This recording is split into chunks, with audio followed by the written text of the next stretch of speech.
the architect, one of the very best wrestlers of his generation, Seth Rollins. Rollins came into the industry with plenty of confidence and an ego bigger than his list of memorable matches. While Rollins was a tough one to deal with to some, he proved that his confidence was valid with his performances in the squared circle. Over the years, he's gone through many different characters and iterations, but personally, I still think about 2015 Seth Rollins more than anything. Up to that point in his career, he was considered a standout of that era, ever since his ROH run as Tyler Black, but to understand the novelty of 2015 Seth Rollins, you have to look at his character and assess it for a moment. At this point, he turned on his Shield brothers and established that he would do anything to be the top guy in the WWE. And the best part about that is Rollins didn't back down from that statement. He took out his brother Dean with cinder blocks, same with Randy Orton, and it was all about control and status.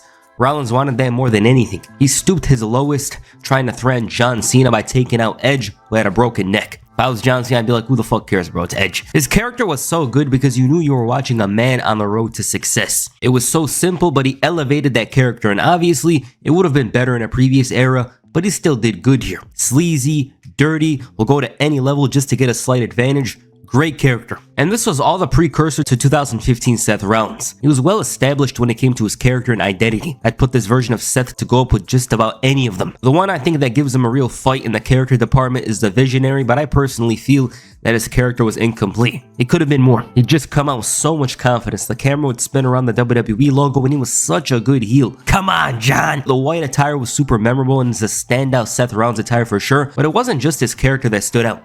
It was also his moments. He cashed in the briefcase for the first time at WrestleMania and took advantage of a broken Roman Reigns and an exhausted Brock Lesnar, further establishing the dirty character he was playing. Promo-wise, he isn't as good as Visionary era, but still very good. I certainly prefer his promos of 2015 than to the ones he does today. Now he talks for 20 minutes for a promo that doesn't need 20 minutes, and I guess he learned that from his wrestling father. There was just this shine surrounding Seth Rollins that year, and for as good as 2015 was for him, it almost felt like the best was yet to come for the architect. And he was already insane that year. Great presentation, great character, the moments, but there's a strong focus on in-ring for me. Now as a kid, I watched wrestling a lot, but I was mostly entertained by the promos. It slowly changed, but 2015 is the year I point to where I had what I would call a wrestling awakening. WWE altered their style of wrestling that year to allow for more, and the strong leaders of this were the NXT roster in general, but on the main roster, Cesaro, Dolph Ziggler, Daniel Bryan, John Cena, and the Shield guys. Rollins in particular just shined like crazy with this change. He could do just about anything and do it with quality and efficiency. He was already one of the best on the roster with those 6-man tag team matches, but the singles matches were an entirely different story. He had his best athletic prime, I'd say here. He felt like a man of many threats. That sounds horrible, but I hope it makes sense to you. He could fly.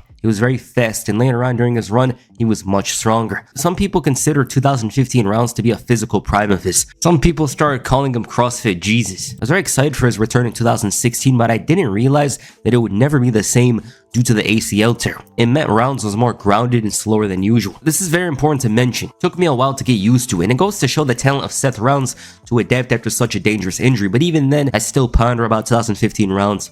He was an athletic specimen, and that would show a lot when he'd face somebody like John Cena or Brock Lesnar, because he was able to lift somebody like Cena with ease and at the same time make an AA counter look so beautiful. His sequences were very fast and smooth. He'd hop off a move and quickly counter with an amazing Pele kick, and it all happened so fast and from out of nowhere. Rollins was just floating. He'd counter some move with crazy reflex and speed, and it was a sight to see. There's one thing that works against Rollins when we talk about 2015, and that's his booking. His booking was bad at times because WWE had a tendency to keep him being a coward heel with no changes, and again, Rollins played that role great. He knew how to act like the best coward out there, almost reminds you of the great coward heels of the past, such as Edge and Christian. But at times he would lose constantly, it was nonsense. Of course the heel has to be this cowardly guy and all that, but we need variety. I will say that the J&J were a wonderful addition to the presentation of Seth Rollins, to the point where I kinda wish they stayed around after Brock Lesnar split them in half, but you can't get everything. But this was a common complaint back then. The title reign is a bit of a paradox. It wasn't good booking wise, but if you asked somebody the question then and there about Rollins getting another title reign, they'd shout yes before you finish the question, and that's because of the architect himself. It goes to show how good this version of Seth Rollins was, and if I had to give you performances to look at and understand this constant shilling of 2015 Seth Rollins, there are these matches. Okay. Royal Rumble 2015. He looked like the odd one in there with two megastars, those being John Cena and Brock Lesnar, but he gave the match the flavor it didn't know it needed. Rollins flying around with all the confidence in the world, selling like a madman for those two makes this one of WWE's best matches of 2015 and one of the greatest triple threat matches of all time. There's not many triple threat matches in the history of wrestling that come close to this one. It's really hard to top, and Rollins hitting the Phoenix Splash for the first time is a moment that was truly special, shouldn't be understated. You didn't see moves like this often in WWE, especially in that era. I think that match cemented to WWE that this is the guy to push because he was in there with Brock and Cena, yet he was the main talking point. That doesn't happen often. Just about any TV match could be mentioned here. It was always thrown on Raw or SmackDown, and he'd do such a good job with what he was given. The matches with Cesaro on a random SmackDown always used to have me downloading SmackDown to watch it. I used to really enjoy SmackDown because they'd throw some random matches in there and the wrestlers would fly. Rollins, Cesaro, Ambrose, and to a lesser extent Reigns benefited a lot from this. And yeah, SmackDown wasn't good in terms of storylines, but in terms of matches, it was nice. But if there's one performance that perfectly captures the essence of 2015 Seth Rollins,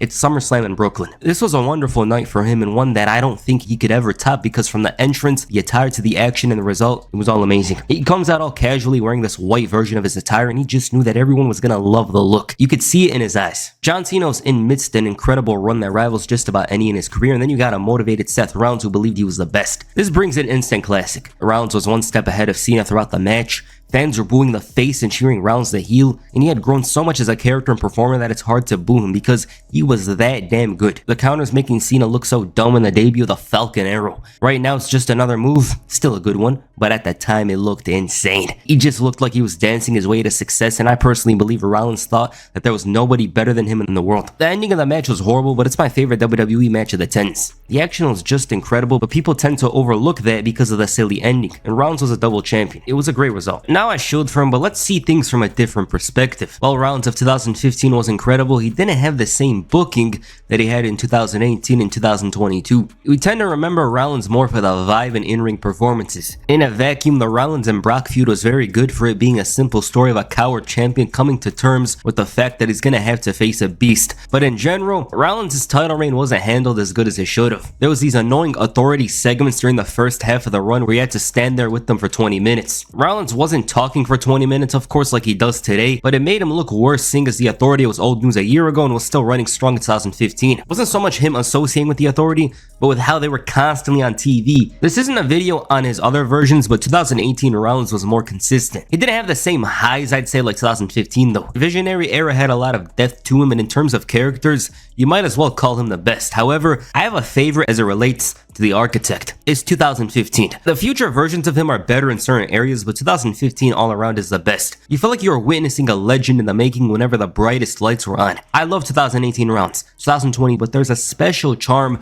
with 2015. A guy that accomplished so much but was just in the beginning. I really wish he didn't suffer that ACL tear. It changed his style, which was still good, but I'll always prefer pre-ACL tear Seth Rollins. 10 times out of 10 you ask me this question, it'll be the same answer. He felt like a Marvel supervillain of sorts with his wrestling style. And there's something scary about 2015 Seth Rollins. He's almost mythologized, and that's because he had grown stronger physically by the end, but still maintained that aerial threat and speed. I think it would have been insane to see Rollins with a greater ring IQ and experience in the next few years, while also keeping this style. Although that in itself was probably going to be unlikely, seeing as he's a main eventer and they're going to tell him to slow it down. You guys get it. But yeah, 2015 Rollins is my favorite. I made this whole video because I thought to myself, hey, why don't we look at a certain wrestler's peak? If you guys enjoyed this one, I could chill for another wrestler in another video and make something like this. There's a couple of wrestlers I could think of off the top of my head right now. But if you guys enjoyed it, we'll definitely do it. So yeah. Alright, what'd you guys think of 2015 Seth Rollins? Please comment down below. And that's it for this video. Make sure you hit the buckle bomb on the like button, or perhaps the curb stomp on the subscribe button. Peace. I'm out.